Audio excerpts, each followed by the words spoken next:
The Panasonic SC-HTB490 might not have the most memorable name in the world, but this soundbar has a few unique features that might make it stand out in comparison to its competitors. Now, in the UK, it can be found for roughly £200, and that's down from around £350 that it used to cost.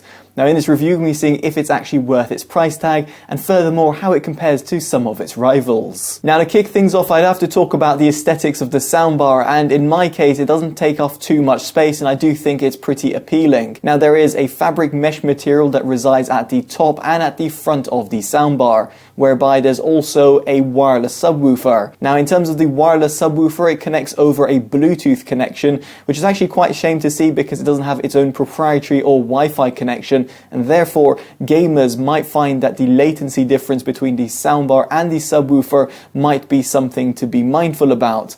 Although from my test when I was doing music, movie listening, and indeed watching back some gameplay, I didn't notice any sort of latency problems, but it's just something I just thought to highlight. Now, on that note, if you do want to control the soundbar, it does come with some physical buttons that can be found at the top of it.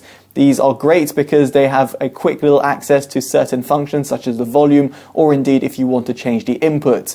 Now, of course, if you want further functionality, Panasonic do include a wireless remote. It does feel a little bit cheap and flimsy, but nevertheless does exactly what it says on the tin and has got a variety of different functions which are quite handy, specifically if you want to play around with the EQ. And we'll touch upon this further down in the sound quality section of this review. Now, moving swiftly on, we get onto connectivity, and here the soundbar offers HDMI optical and USB inputs. There's also Bluetooth connectivity, where the version 4.2 is used and whereby it's limited to the lowest quality SBC codec. Suffice to say, if you're going to be playing back media over the air, then it's worth bearing in mind that you'll get degraded audio fidelity because it's relying on Bluetooth and the SBC codec. It's a shame not to see higher fidelity audio codecs available.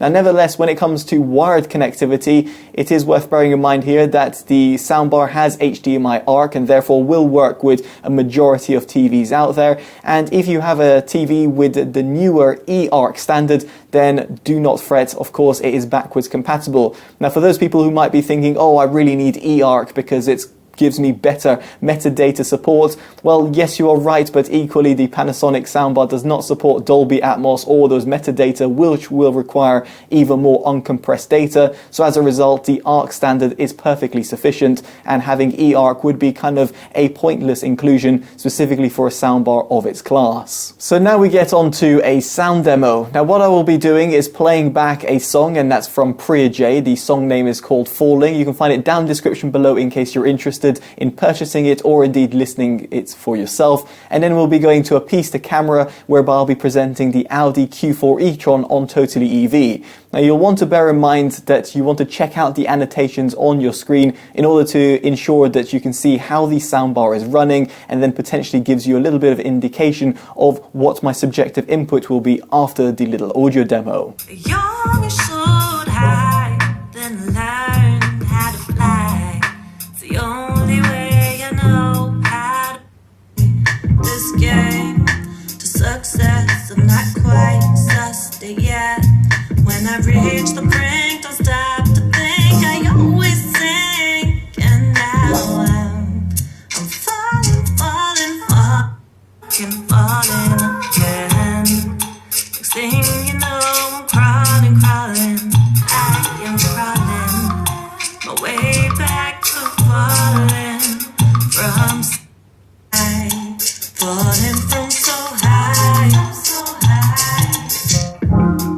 The thing is, my imagination is constantly racing. Miles ahead, I'm living in my own mind, but it's floating. I'm always hoping. Next thing you know, I'm crawling. I am crawling my way back to falling from so high, falling from so high. So to kick things off, we're going to talk about its exterior design, and here I really love what Audi have done, specifically with the launch edition that we have on review. Here, the 20-inch alloys really blend in well with the rest of the sporty type of look of the vehicle. Indeed, you do have 19-inch alloys as standard in the cheaper trims, and 21-inch alloys in the more expensive or sportier trims. Now, elsewhere, I do like the fact that the automaker has integrated painted wheel arches and side skirts, and while this might seem trivial to some competitors offer plastic wheel arches instead, and therefore it just doesn't look as nice. As for the front, it's got a cute type of design, at least what I feel, or when I compare it to other rivals out there on the market. And while its grille might seem very large, specifically if you don't have a number plate on it, once you plate and indeed the Audi logo there, it actually does blend well with the rest of the design of the vehicle. So with the audio demo out of the way, I should just quickly mention that the soundbar operates on a 2.1 channel configuration. The point 1 is of course the subwoofer, which has 100 watts of power itself. As for the main soundbar units, the two full range drivers offer 80 watts each. Now don't ask me about the maths over here, but Panasonic claim that you've got a total RMS power of 320 watts. Now, nevertheless of the specifications and what Panasonic claim or don't claim, let's get on to my subjective opinion. Now, first off, in terms of that sub-bass rumble and that extension, well, it can definitely be felt and heard. That subwoofer unit really does do a really good job, specifically at this price point, at delivering that low-end tones that people will crave, be it if you're listening to music or indeed gaming or watching movies. It's something that I will feel that is one of its key selling points.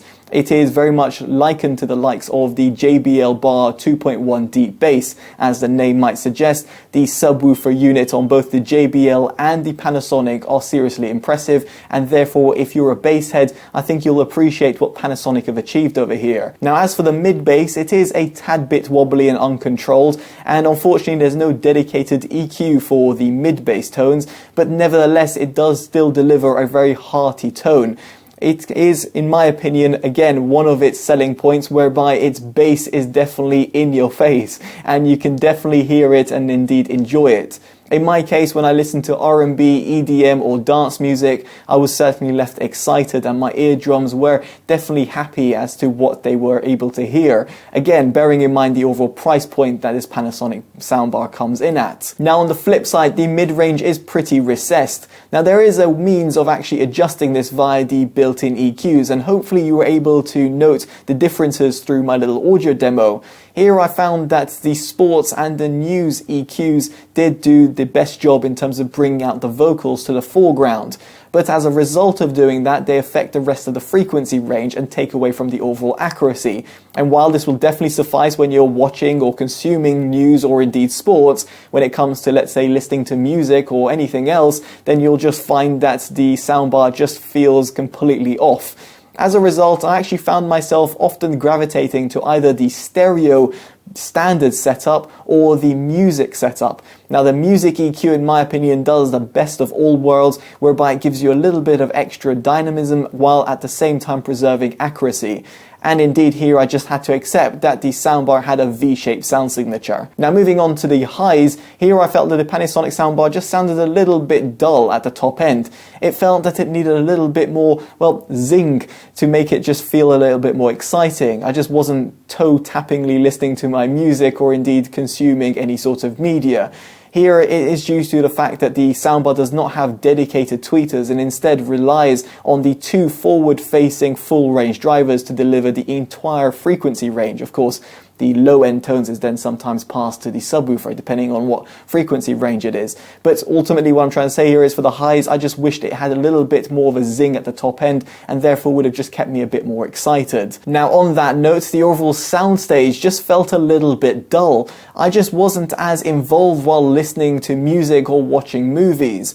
Here the Yamaha YAS-209 and the JBL Bar 2.1 just do a better job. Similarly, there's some other soundbars out there on the market that I've previously reviewed that have also got a little bit of a better soundstage.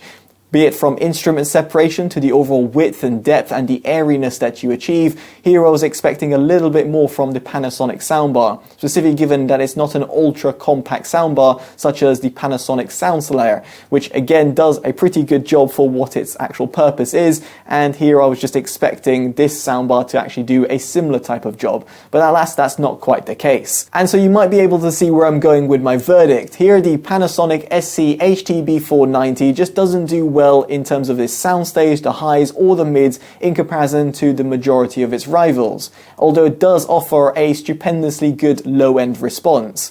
So if it's something that you are really enticed about in terms of getting a real sub-bass rumble and a hearty bass, then the Panasonic soundbar is a great alternative to the likes of the JBL Bar 2.1 deep bass. But if you want a better all-rounder, then you should consider the JBL or, for example, the Yamaha, among a few other soundbars that I've previously reviewed on the channel, and they'll be down in the description below for your consideration, including my reviews.